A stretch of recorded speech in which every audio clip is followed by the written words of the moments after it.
Yeah, if you're ready, I'll start now. I'll just go live on the YouTube there. Okay, yeah, if you're ready to start, we'll get going. Shall I just quickly do the housekeeping, if that's all right? Yeah, please feel free. Fantastic, thanks. So good evening, everybody. My name's John Franklin, and I'm Head of Safety Promotion at EASA, and welcome to the gliding session of our season opener. Just before I hand over to Ted and the rest of the team, I'll just give you a little bit of housekeeping. So if you're connected in through the WebEx, if you have any technical problems or you have anything you just need to message me about, if you use the chat function, that would be great. And I'll try and solve whatever problems we can. Certainly, we seem to find Chrome browsers work better. So if you have a problem with the sound, that would be great. And then the other thing we also have is if you want to ask any questions, we have Slido built into the WebEx, so you can ask questions there in the Slido. What you can also do is up and down vote or upvote questions from other people you find interesting. And then when we get to that part, I can highlight so you can see which questions we're talking about and things like that. If you're listening then also on the YouTube live stream, I'm also monitoring then the chat. And what I'll probably do is take any questions you put in the chat in the YouTube live stream, and I'll transfer them to the Slido in the WebEx so everybody can see them and feed them across. So hopefully that works quite well. So thanks very much, and hopefully we'll have a great discussion. And Ted, over to you. John, thank you very much indeed for that introduction. And I have to say it's a great privilege to be here on behalf of the European Gliding Union and in liaison with EASA doing this pre-season opener. I'm not quite sure how many we got online. I think there were a couple of hundred people signed up to this, so that's really great to have that number of people. Of course, the EGU represents 70 or 80,000 glider pilots throughout Europe and with affiliates in other countries, so we are hoping to reach out to quite an audience. The EGU itself has a number of work streams, of which safety is one of them, and of course it is critical and underpins everything we do. Now, the purpose of this evening's exercise is really just to provide a sort of informal memory jog at the beginning of the season. Hopefully nothing we say comes as dramatic great news, but it is meant to just sort of give you a sort of a thought process so that you can go through it and think, oh, that's a good idea. I hadn't thought of that, or I'd forgotten it, or I need to focus on that. And we're going to cover lots of topics today, some of them in more detail than others. And I think for us, success for this evening really is if only just one of you takes away a message from this evening that then you sort of reflect on and think about and put into practice. And if that saves any one of us from having an accident, then that is a positive outcome from this evening's event. So that's what we're trying to do. John has mentioned the chat function, and we'll be monitoring those questions as we go through the evening. Could we have the next slide, please, John? And I forgot to mention this, that we are running this genuinely live. We've rehearsed it very well, but of course there are always glitches that can happen when you do something live. And on to the next one, please, John. So I'm joined today by 3 or 4 colleagues from the European Gliding Union. Not all of them have been able to dial in, unfortunately. We've got Bernard, Mika, Maika, and Hendrik, but they're not all going to be able to join, and I'll ask them to introduce themselves when we get there. Myself, I'm a relative newcomer to the EGU, but I'm charged with looking after flight safety. And my background, I'm an instructor and fly in the UK, and I've flown in France and America and Chile. So I've got a little bit of experience around the place. So that really is it in terms of introductions. And as I say, we are doing this live, so if a few things go wrong, please forgive us, but we're trying to cover a lot of ground. Next slide, please, John. So this is broken down into a number of sections, and what we're going to do, I'm just going to invite and prompt my colleagues to just have a little discussion about the various topics that we put forward, and then we will wrap them up, maybe with questions at the end of each session. We'll just see how it goes. But please do feel free to put questions in the chat, because that way we can be a little bit more interactive. So the first thing we wanted to look at really was the glider and the hardware that goes with it. And a number of pointers are here on the slide. Micah, could I perhaps turn to you to sort of run us through some of the things that might be important here in terms of the glider itself? Over to you, Micah.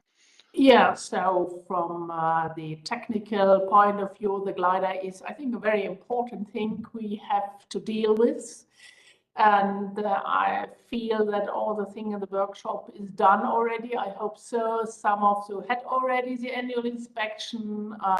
And so the first question you have to take is there an arc or not? Do we have done everything properly? Is the inspection done properly? So it might be a little bit a simple question, but that should be one of the first ones. So the second one, which I am very often faced during my gliding, is the software of my calculator in the glider appropriate? I'm a little bit lazy in this. And the second thing here is clearly also to rethink how does it work. Many of you maybe are more familiar to that, but a lot of you might not. And so it's sometimes a little bit of workload to look for that. Happen some airspace changes closer or far away from your from the place. So just to have a look, other changes or not, to look at your maybe on different websites which are appropriate in your country, or some newspapers, magazines which are in place, which might tell you what happens during the last months in the interaction of your federation and the government might be the case. So airspace quite important, not to get some infringements in this. Do you have your new map, equipment? Everything is fine with that. From my point of view, I also have to look to have all these stuff properly taken during the inspection in the winter, came everything back into the glider, what you need, parachute, whatever you need.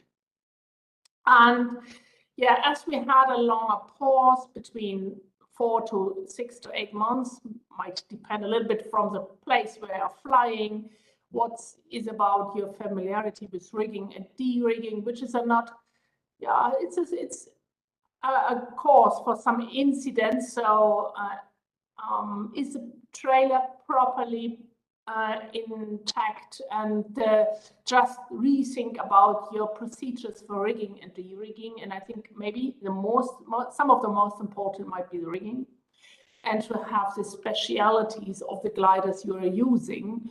And so just the trailer, have we in the situation of the first reading, just to tell ourselves, be slowly, take care of all the things, rethink, not to damage the glider, as we are a little bit untrained now in these times of the year.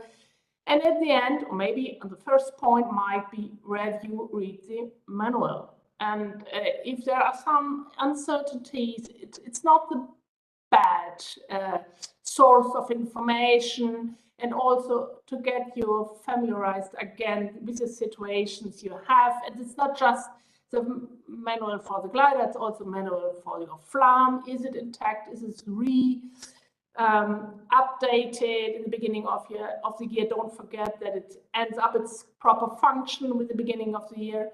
Or I think it's 1st of April, I'm not sure. Ted, maybe you know better than me. So all these updates with all that have to be done, and yeah, at the end, patience, reading, training again in March. Thanks, Micah. That was really good. Mika, is there anything you'd like to add to that, perhaps? Because I've got a couple of thoughts I've put in at the end. Over to you, Mika. Yeah, thank you, Ted. Yeah, regarding the rigging and de-rigging, there was was it a couple of 2-3 years ago, EASA published a kind of safety notice that was focusing on certain issues that one should take care of when making especially rigging, de-rigging of the glider, so that flying after rigging is safe. And there are, of course, depending on the glider, what kind of connections there are and how the rigging is made. Is it made like in a peaceful place? The pilot is not disturbed by some other one who is coming to chat. Meanwhile, certain processes are made there and security checks made so that the whole thing is safe. But I think that is interesting, a document, and it points on certain safety issues that should always be taken care of.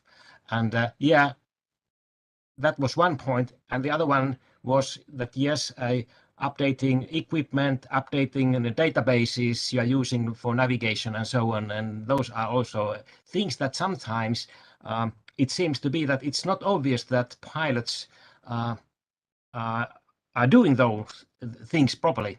So like updating databases, softwares, FLAM versions, and so on. They should be done because they are key issues for safety. Thank you. Yeah, I agree. And I mean, certainly getting the computer out and taking the instrument panel apart and putting the new software into the FLAM every year to make sure that it's working is one of the key things. And I know in UK, a few years ago, we moved on to 8.33 channel spacing, which required all of our radios then to be rejigged, as it were, and made appropriate. I had a couple of thoughts. I mean, on the trailer, I know that many people leave their trailers sitting outside for quite a while, and after a few years, I think after 5, maybe 10 years, the tires have worn out and they've just eroded because of sunlight. So maybe that's something to think about. And Mika, you made the point, we'll have come back maybe after a period of time away from COVID. We'll all want to chat to people. We'll want to exchange thoughts and be sociable. But of course, if you're trying to do a rigging at that same time and you haven't done it for 6 months and you've got a bit of a distraction, that's a really classic case of introducing a safety error. So lots of things there to think about with the glider, I think. If we move on, John, to the next slide, please. We've spoken, as it were, about the hardware. And the next thing to think about is the software, maybe the people part of it. Micah, maybe I'll turn back to you again to talk about things of how can we prepare as people and individually ourselves for the next season.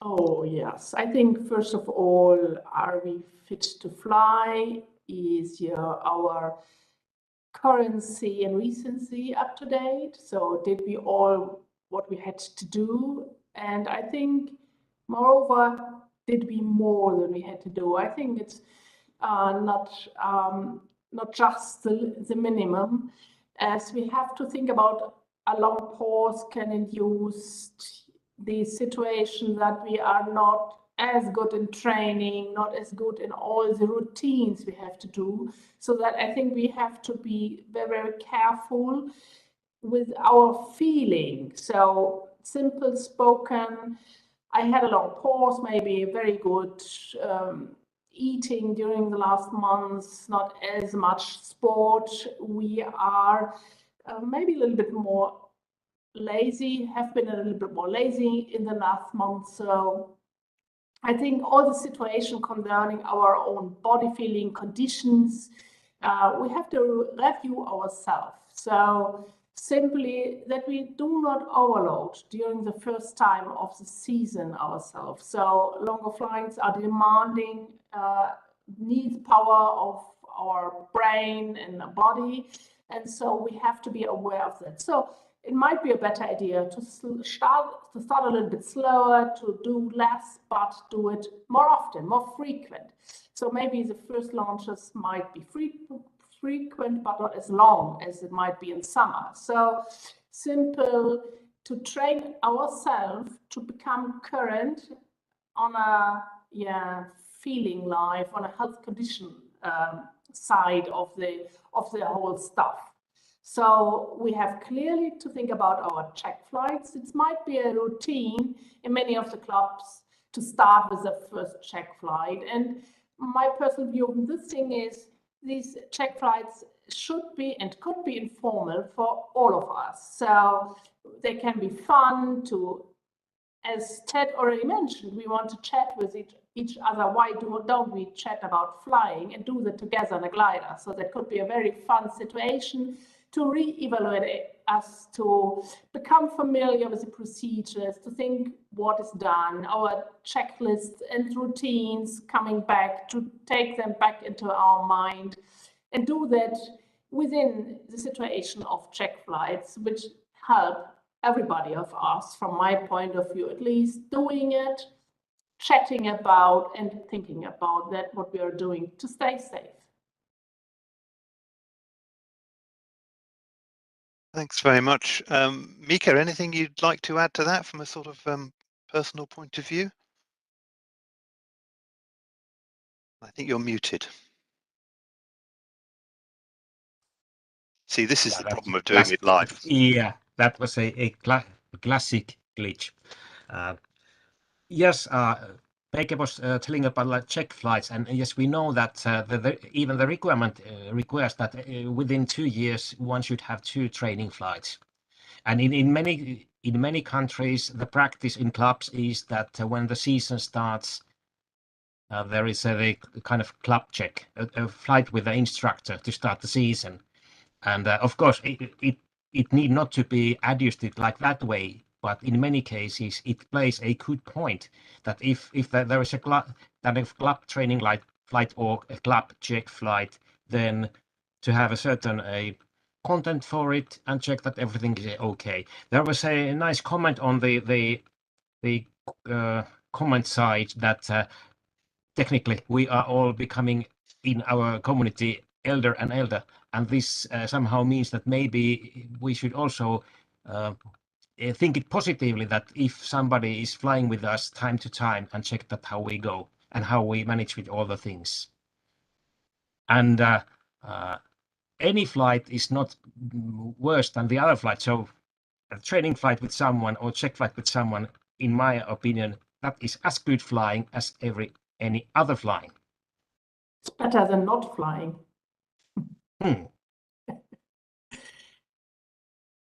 Indeed, I think that's very true. And flying in 2-seaters, I mean, I think it's great fun, whoever you're flying with and whatever role you're filling. And I love flying with people and learning from them just as much as I love doing instructional flights. There's some great things coming up in the chat. Pete Stratton, thank you very much for something about rigging procedures. Soren has noted that tyres get old even if they are left inside. And Felix, yes, thank you for the philosophical comment that we're all getting older. And also I see on the Q&A that we've got people joining us from New Zealand. So we've got some truly global reach here, which is fantastic. Just a little personal anecdote about being ready for the season. We had a very lovely day on Sunday in UK, and in fact it was a very good weekend. I think the first 500k of the season was flown, which in March is pretty good going. I spent a lot of it in a 2-seater doing flights with people, and I will be honest, I probably overdid it because I spent a lot of time out in unusually very warm weather in UK with no cloud cover, and I was doing a lot of flying, and it was at the end of the day I suddenly thought, you know, I really have not let myself into this in a nice, gentle manner. So I think everything about preparing the body for the season is really very important. John, if we could move on to the next slide, because we've spoken about the glider hardware, we've spoken about the pilot, the sort of software. Now the thing to do is maybe to consider what the clubs do or the environment that we're operating in, and whether there is anything that can be done there that can help promote safety in whatever way. I'll reverse the order slightly somewhere here. Mika, would you like to start off talking about this, please?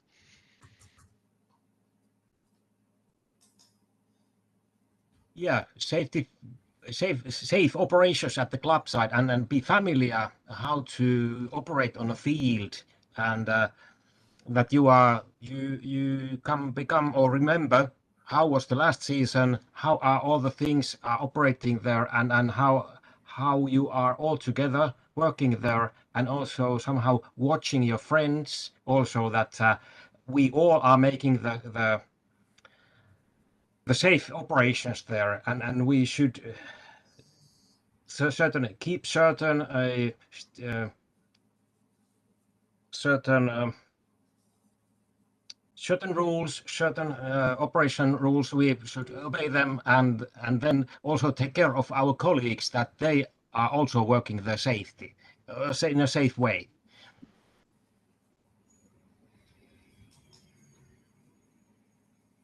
Thanks for that. Micah, anything you'd like to add there?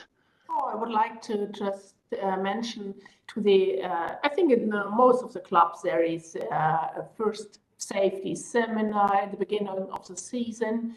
And I think we here depicted the thing is, first of all, the awareness. So what might be wrong or what is good. And in the interaction on the airfield, to be clear, we realize everybody so that we monitor each other. So everybody should take responsibility on the airfield and within that what we are doing. So this relation to culture to address false mistakes or sometimes miracles. So that helps out. And at the end, from my feeling, these first season meetings concerning safety, changes of rules, changes of what is done on the field, maybe a new glider introduced if this club hasn't success the time before. So simply to get together and just form again the group, taking the responsibility for all the things what we are doing. And I think that helps also because we are as a club, a varying community, very young, older ones, more powerful, less powerful, well-trained, less trained. So just to take us together so everybody can bring in what is their personal feeling and I think most important needs in this respect. So what we not mentioned during the last minutes was that we are in the club in the situation that in contrast to a private pilot, the people are going and changing between different gliders with more or less familiarity, with more or less challenge for the respective pilot. And so in this, we have to interact just to avoid that safety issues come up. I think those are really good points you've made there. And I mean, I'd just add a couple maybe. And one of them is this question mark of integration of members. And of course, when the season gets underway, very often we'll have more visitors coming to the club. And they need an amount of monitoring and control, as it were, to make sure they don't do anything that's dangerous to them or to other people. And this opportunity of more experienced and less experienced people to discuss issues of safety is always very important, not just around at the launch point, but in the wider setting of the club. And things like safety focused evenings before the season gets underway, rather like this, are probably extremely valuable. I see a couple of points. I mean, I see we have Argentina joining us as well, which is absolutely awesome. I can't quite work out what the time differences are with New Zealand, Europe, and Argentina together, but I think we're pretty much covering the globe. And I'm also delighted to see that Bernard is able to join us. So Bernard, if you want to come in at any stage, please do. John, could we move on to the next slide, please?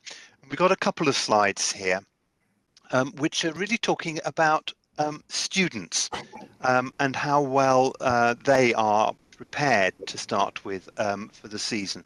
Micah, would you like to talk to this one, please? Oh, yes. I think this is, there are different sides of preparation of the students. For sure, did they got the exams, got the theoretical training properly so that they are open-minded when the practical season comes up. So is the training done and all protocols, training parts have to be performed properly as it's organized in the respective club and organization. that is the point for the theoretical things, but I think it's also quite important for the instructors and all of the people not to overstress the students, because they are not as experienced as the older guys. And so it might be at least in the beginning of the season that they have to re-familiarize with that, what they are doing. Not that we do not think that a lot to do will help out to get them very fast again to their old status before winter. So there again, it might be better to make some launches, shorter ones, not to say, okay, fly a long time, just fly a short period of time, so that they are not overstressed, that they also can familiarize from the lower status of with bringing experience they have. So I think that could be thing. And then there is something also maybe a little bit related to the medical situation that that they may become a little bit airsick in the beginning of the season, which is not the case in August, but could be the case in March or April. So again, the body also from the younger people has to learn, oh, the third dimension comes back and I have to train myself. And so that's the overall meaning of students prepared. As the regulation already says, that we have to have their needs in mind, and that's maybe a little bit much more stronger or more stronger in the beginning of the season. Some really good points there. Mika, is there anything you'd like to add to that? And maybe just for a change of background, John, could we move to the next slide? Yeah. For the students, if we think that they are newcomers to our hobby, and maybe otherwise than we experienced pilots that who are already familiar to spend like the whole day, starting from the early morning up to the sunset on airfield, depending on the conditions. Maybe like here, we are here in Finland, we are waiting the snow to go away, and then it starts the season, and it's a fresh, nice air what we have at the airfields then. But the days may be long, and the students, they're trying to study and learn, and they are using the capacity, but that may make them also tired, like 2 complete days after weekend, or even if it's a long weekend, may be stressing. So that should also be taken, or students should be taken care of, that they are not like overstressed by that way, or at least they are. I think they are in a new environment in many cases, and they have to learn this way of being airfield the whole day. Indeed, I think you make some very good points there. Bernard, welcome. Good evening. Thank you. Thank you. I wonder, is there anything you'd like to add to this this comment at the moment? Finally, I can connect with you. Yes, some other information. In France, we have some consigne from France Federation, and it's necessary at the beginning of each season to do a safety briefing for all members of the club, inside the club, and also briefing for instructor to give information about new member and safety situation for the season, for the future seasons.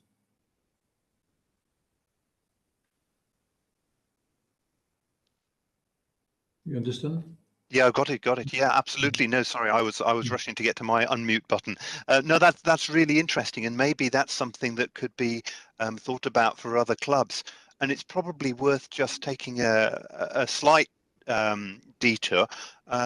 As I mentioned at the beginning, the EGU is trying to promote safety, and Yes. one of the easiest ways we think that we can achieve that is by sharing issues such as best practice from the many different countries that we have, because we all have different environments for certain, but there are probably a number of themes that are quite common, and we don't all need to reinvent what is good. So one of the things we will be looking at, Bernard and myself, is trying to see how we can share that practice around the places. Yes. Just picking up on a couple of things in the chat, Dave McCormick has mentioned absolutely correctly, we haven't really discussed support equipment after the winter pause. That, of course, does include tow planes, and it goes from tow planes through trailers to wing dollies and rigging kits and all those sorts of things, all of which, of course, need to be thoroughly prepared and practiced with. And how many times do we read of damage to gliders because somebody hadn't fitted the towing out kit correctly because they'd forgotten how to do it, maybe. We've also got a comment from Pete about different types of aviation mixing together, parachuting, GA and others, probably where there is a need for some coordination at the beginning of the season to make sure that everybody is aware of everybody else's different operations. Hans, we have a question from you, which is more a licensing one than a safety one. I mean, clearly it does reflect on safety. I think we'll probably be able to get back to you after the event with a question on that, or when I'm not talking, I'll be able to read it properly and actually have a think about it. Let's move on to the next topic. John, could we have the next slide, please? And this is a range of slides now, which are probably talking about things that actually happen in the air, or maybe just when we're planning to go flying. So the first one is thinking really about the weather. Mika, would you like to talk about the weather and how we should be aware of that and the effect it could have on our flying? Thank you.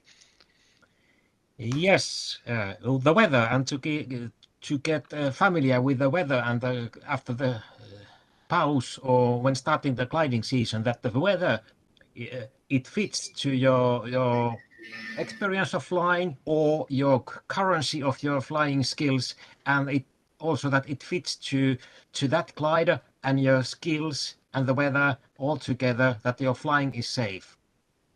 And also how the weather may develop during the flight, how it starts in the morning, and even like, well, I am here located in Finland, quite north. When we have the season, or the Nordic countries, they have the season start in the springtime. We have high cloud bases, and that means also that there may be quite cold up there, and that is part of being noticed, that you have to be good clothing there and how long flights you are going to make, and that it fits the weather and that you will not get cold. And that differs quite much if you just think about flying in the midsummer. And sometimes you may have even on the surface at the airfield, you may have quite nice spring weather, but once you are there up 2,000 meters or something like that, under a cloud, in a shadow, in a cockpit, it may be quite cold, at least for your feet. Yeah, I think we've all experienced cold feet and cold hands in flying in gliders. Micah, anything you'd like to add to that? Oh yeah, so I'm in the northern part of Germany, and so maybe it could be the same in UK or also in Scandinavia, but it's a question of wind. So we are facing, at least in the spring, a lot of strong wind situation, maybe a little bit more often than in summer. And in this respect, we have the situation of having crosswinds, which could be more or less variable from the left or from the right-hand side. Please rethink what happens then. What is about leasing situations? What is about loss of speed after coming into such situation? What's about trees around the airfield influencing your approach or launching procedures with more or less speed of the wind, and all the changes down, close to the ground, up to the height, to rethink what are my procedures in this respect in the different flight situation. I think as far as I remember, we come to the different phases of the flight, but then I think wind from different directions, more strong or less strong, have to be reflected.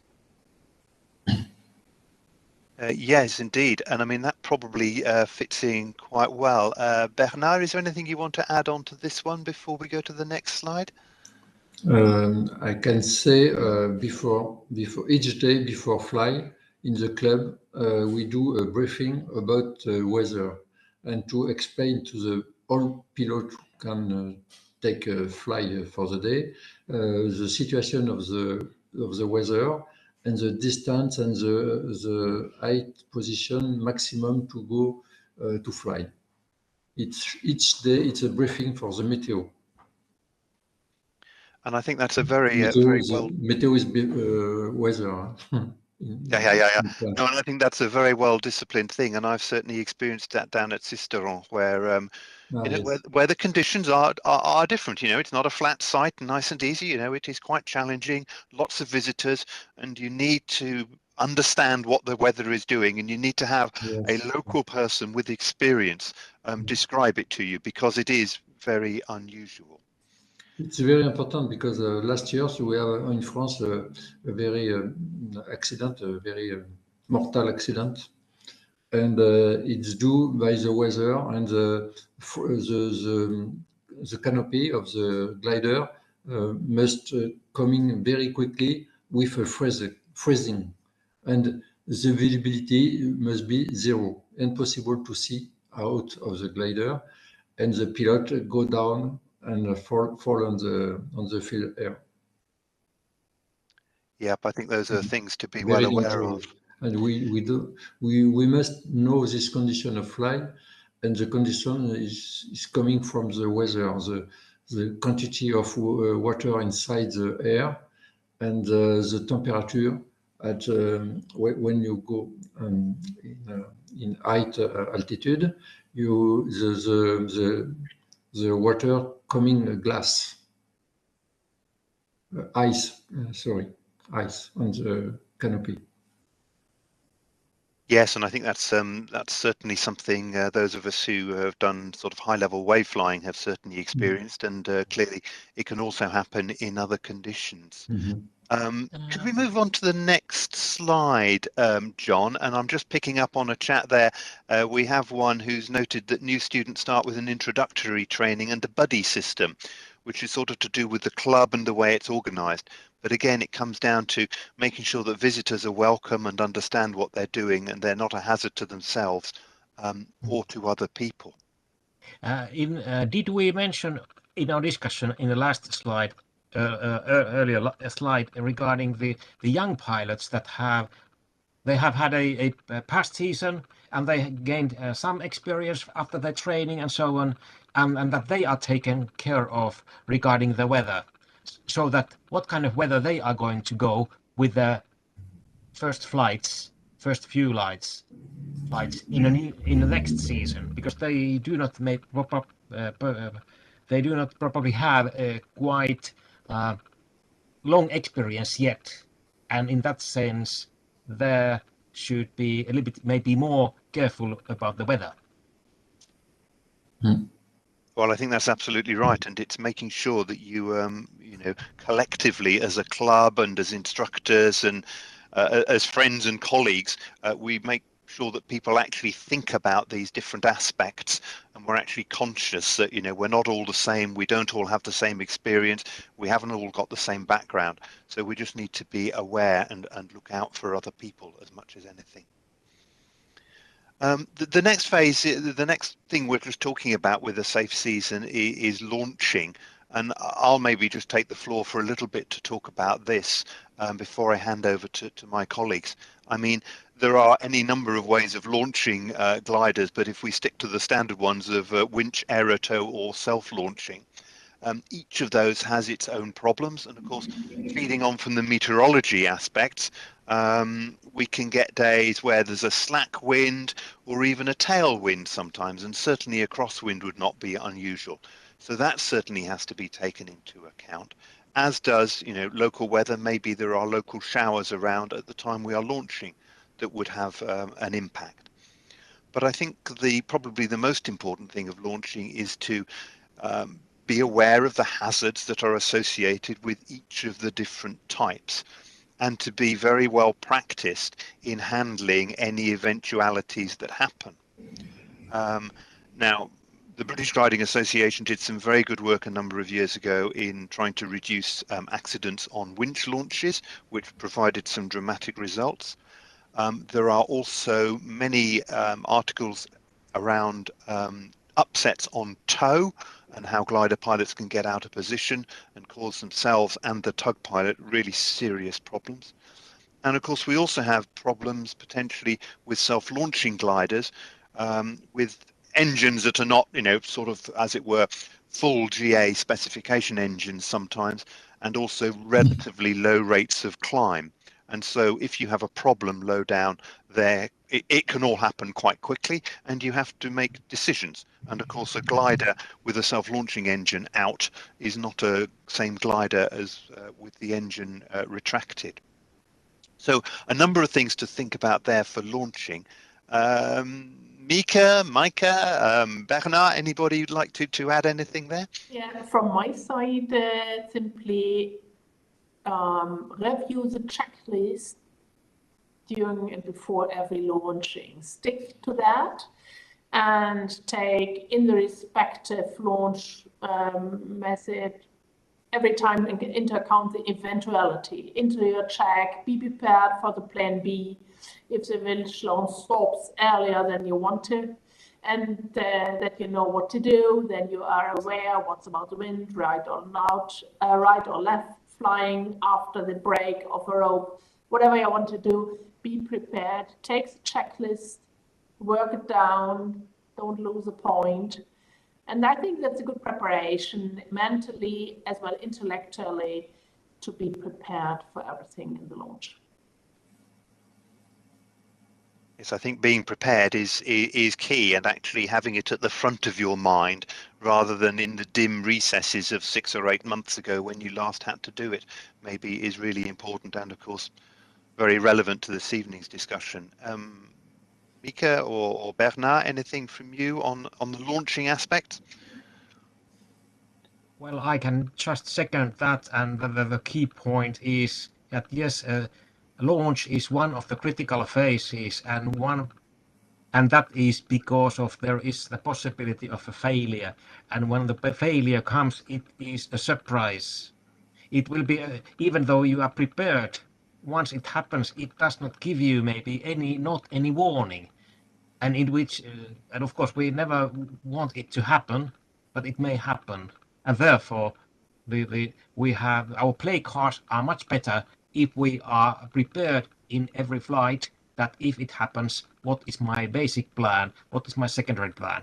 And there are few checks that you check, you know your airfield, or if you don't, you get familiar with it. Where are the options? Of course you can discuss with your colleagues at the airfield where are the options to go in different cases, and if you are in a new airfield, to check that which are the possibilities, and then you check like what is the wind direction, what are the conditions in that case, if I have a failure on an air tow or in winch loss, what are my actions, and then when the surprise happens, you are much more prepared than without doing that. And it may be so that if you are an instructor and you are making flight after a flight after a flight in a day, you should be, as an instructor, should be prepared in every flight that an accident and a failure may happen. Well, I think that's entirely true, and I mean I see a couple of comments here from Mikael W, who's talking about being prepared for a wire break, and if you can land ahead, because that low level turning is without doubt a very dangerous maneuver to do. So if you can land ahead, then do land ahead. And again, there are a number of publications that talk about that. And certainly, if you are an instructor and you're doing your 10th or your 12th or your 15th launch of the day, every one of them is just as likely to have a problem. So you do have to be mentally prepared for every eventuality. that was talking about the launching, and of course the next really dangerous part, I guess, is the landing. Could we have the next slide, please, John? And landings, of course, can be of two sorts. They are either on the field or they're off the field, both of which has its challenges. We'll come back to a question that's just popped up in a few minutes, but maybe if we talk about the landings, Mika or Bernard, anything from you you'd like to talk about landings, on field or off field? Yes, we can. I can add launching or landing. The most important problem is the first second of the start of the glider.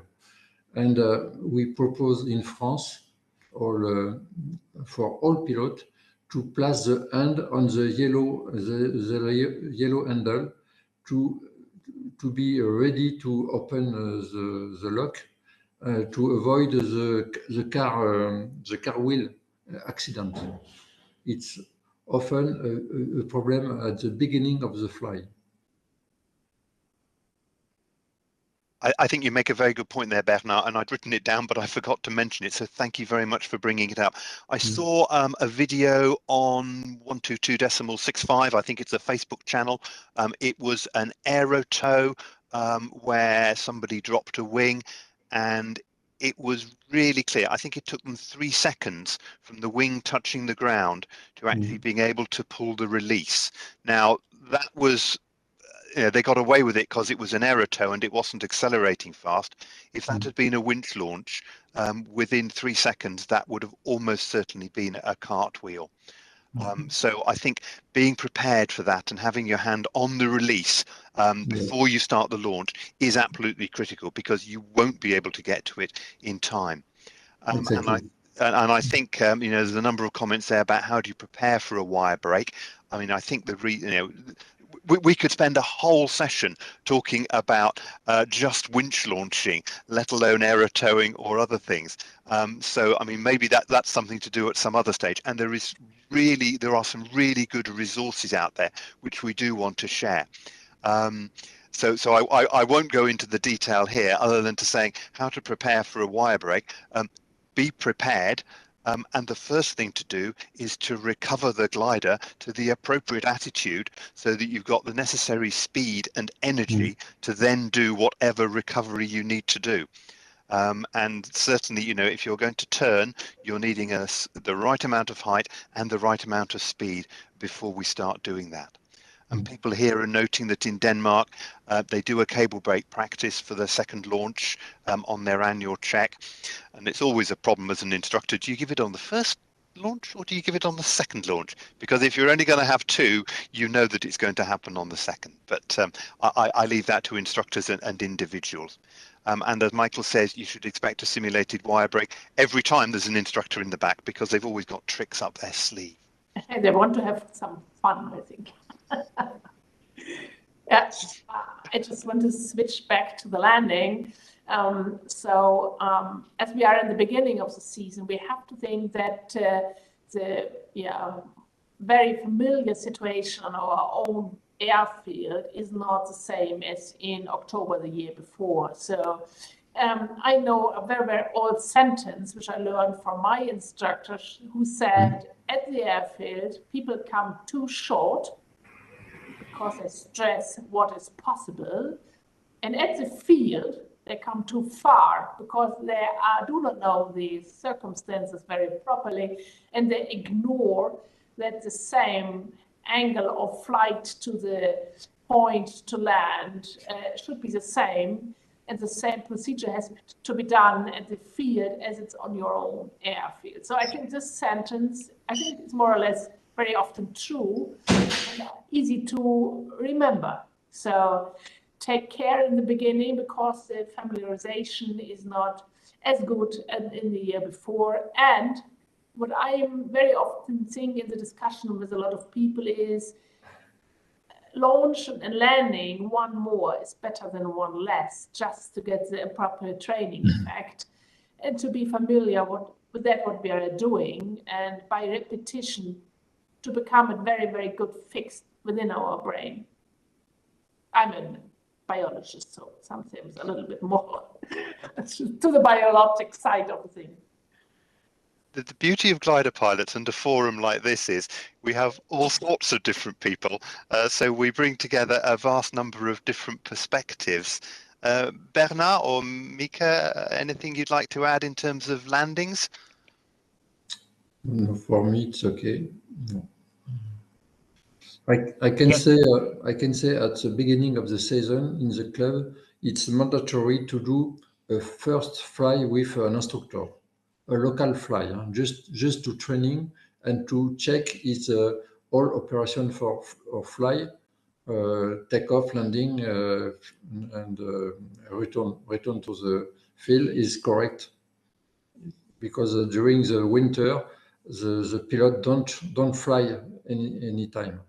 And it's important to restart the information in the brain. And maybe, Bernard, I just want to pick up this point, is also that from my personal point of view, it also could be a very good choice that instructors fly with instructors, because that also helps to refresh, to exchange opinion, what's best practice, and to train them for the check flights with the non-instructors. Mm-hmm. Exactly. Yeah, and maybe to add, well, one point I had on this, and generally on landings, practice your landings at the beginning of the season in a procedure that you know where you fly with and you land with the glider, so that you are then ready to make outlandings. That also, when you are making the outlandings, you must have a control of your plane. And the other point regarding instructors is that, yes, I also recommend that instructors should also fly with other instructors. An instructor who is sitting only on the back seat with rather good pilots to fly with them, club checks and so on, they may never, that is maybe too widely said, but they hardly touch to the controls. So how they keep the recency and the way of controlling the plane in current if they are just sitting on a back seat? Mm-hmm. You make a very good point there, and many of us have a lot of time in gliders with and a lot of time monitoring, but very little time actually hands on stick. It's a really good point. Could we move on, please, John, to the next slide? And I'm just mindful of time, so we'll talk. Let me just talk very briefly about thermaling. I mean, I think we all need to get used to doing it again at the beginning of the season, because the canals in our ears and all the rest of it may be a little bit upset, and if it's a little bit warm and if we haven't put a hat on and the cockpit gets a bit tense and we're not doing our lookout, you know, things can go wrong. And lookout, of course, is the critical part of thermaling. If we fall out of a thermal, that's unfortunate, but if we run into somebody else or cause them a problem, then that is really critical. So visual lookout is important, and of course relying on aids such as FLARM are always a very useful backup, but really shouldn't take the place of that first Mark 1 eyeball, as we call it. Also, of course, in thermals, being familiar with your glider, being used to handling it at slow speed close to the stall, and if it has some challenging characteristics, being ready to recognize and respond immediately to an incipient spin or departure is absolutely critical when thermaling with others. Is there anything anybody'd like to add to that before I move on to the next couple of slides? Even though you have lots of electronic equipment and you are working there with a heavy cockpit load, or hopefully not, but never forget to take care of lookout.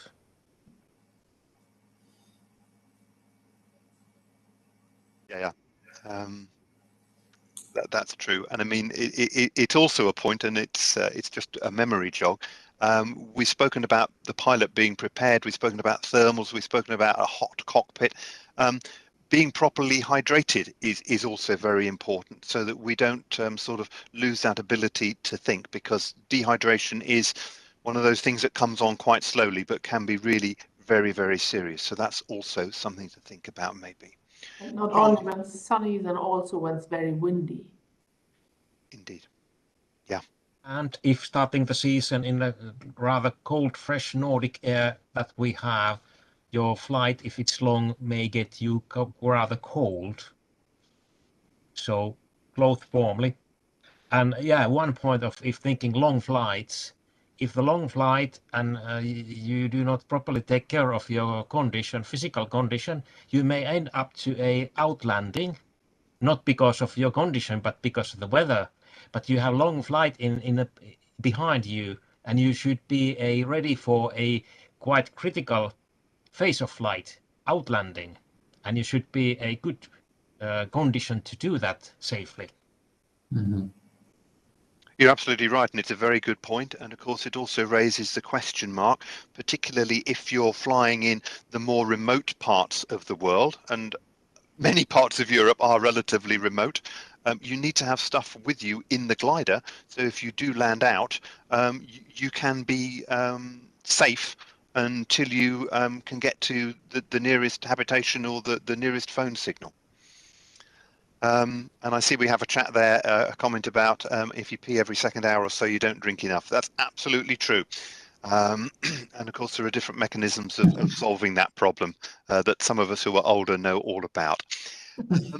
Could we have the next slide, please? And we need to bring this to a close, so we can talk very briefly about navigation. I think we've touched on some of this already. It's making sure you have an up-to-date map.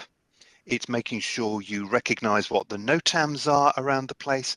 It's making sure that if you've got software fitted in your glider and moving map displays, which probably most of us do have, that is also up to date and properly configured. It's about maybe drawing a line on the map. I know it's a bit old-fashioned, but maybe just drawing a line to show where you're going is a good idea. And of course, in all of that, if it's setting tasks and you're doing it yourself, it's setting tasks that are realistic for the length of day and the likely conditions, so that you don't suddenly set something that is far too long and unrealistic. Any comments there from my colleagues on navigation?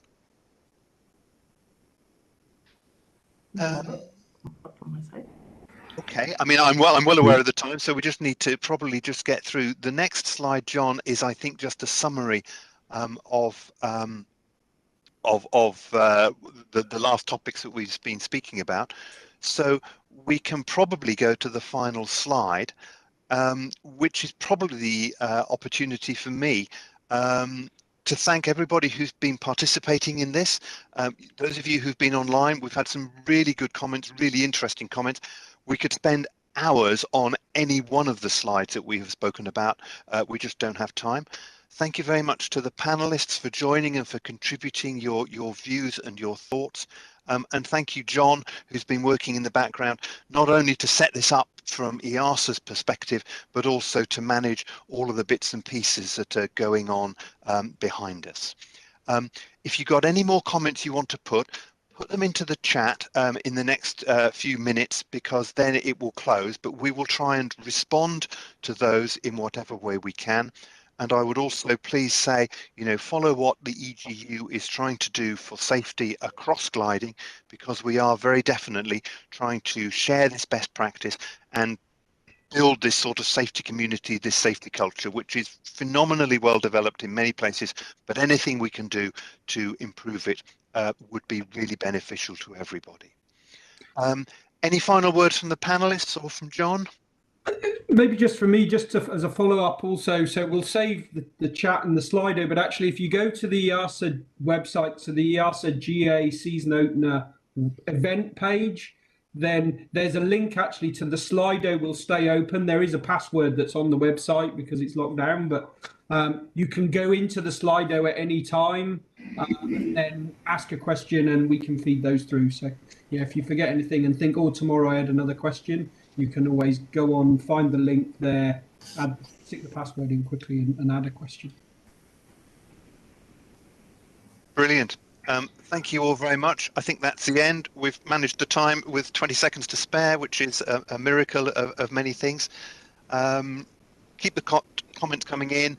I know that Mika has put the the email address up there on the web page, so keep those coming in. Final words, and that's it, I think.